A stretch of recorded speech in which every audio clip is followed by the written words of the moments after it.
আসসালামু আলাইকুম দর্শক, আশা করি আপনারা সবাই ভালো আছেন। জনপ্রিয় ধারাবাহিক নাটক গরিব ঘরে রাজপুত্রের ৩১তম পর্বটি আমরা অনেকেই দেখেছি। এই পর্বে নাটকের মোড় সম্পূর্ণ নতুন এক দিকে ঘুরে গেছে। একদিকে মেঘলা তার আসল পরিচয় ফিরে পেয়ে শালিমার বিল্ডার্সের দায়িত্ব নিয়েছে এবং অনেককে তার পাশে পেয়েছে। অন্যদিকে রাতুল জেল থেকে জামিনে বের হয়ে নতুন করে প্রতিশোধের হুমকি দিচ্ছে। তবে সবচেয়ে বড় চমক ছিল অনেকের স্ত্রী বৃষ্টির আচরণ, যে হিংসার বশে সাব্বিরকে সাথে নিয়ে অনেক মেঘলাকে ধ্বংস করার চক্রান্ত করছে।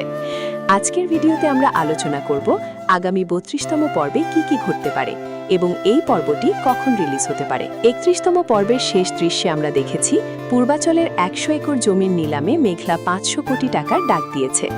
আমাদের ধারণা ৩২তম পর্বে শালিমার বিল্ডার্স এই নিলামে জয়ী হবে। তবে এই বিশাল পরিমাণ টাকা বিনিয়োগ করার পর কোম্পানি এক বড় আর্থিক ঝুঁকিতে পড়তে পারে, আর এই সুযোগটি নিতে পারে আড়ালে থাকা শত্রুরা। রাতুল জামিনে মুক্তি পেয়ে মেঘলাদের বস্তির ঘরে গিয়ে হুমকি দিয়ে এসেছে। রাতুল একা এখন দুর্বল, তাই সে অনেকও মেঘলাকে হারাতে নতুন কোনো শক্তির খোঁজ করবে।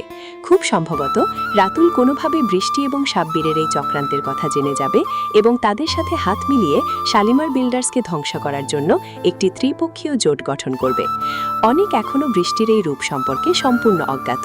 সে বৃষ্টিকে শারীরিক ও মানসিকভাবে সাহায্য করার চেষ্টা করছে, কিন্তু বৃষ্টি যখন অনেককে মেঘলার সাথে বেশি সময় কাটাতে দেখবে, তখন তাদের পারিবারিক অশান্তি চরম সীমায় পৌঁছাবে।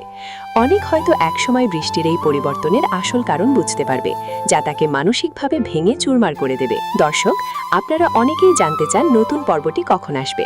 সাধারণত এই চ্যানেলের নাটকগুলো সাপ্তাহিক বা নির্দিষ্ট ৩-৪ দিনের ব্যবধানে আপলোড করা হয়ে থাকে। সেই হিসাব অনুযায়ী আগামী ৩২তম পর্বটি আগামী শনিবার সকাল ১২টার সময় আপলোড করা হবে। আপনাদের কি মনে হয়, বৃষ্টি কি সত্যিই পারবে অনেককে ধ্বংস করতে, নাকি অনেক ও মেঘলা মিলে সব ষড়যন্ত্র রুখে দেবে? আপনাদের মূল্যবান মতামত অবশ্যই নিচের কমেন্ট বক্সে জানাবেন। ভিডিওটি ভালো লাগলে লাইক ও শেয়ার করতে ভুলবেন না। ধন্যবাদ। আল্লাহ হাফেজ।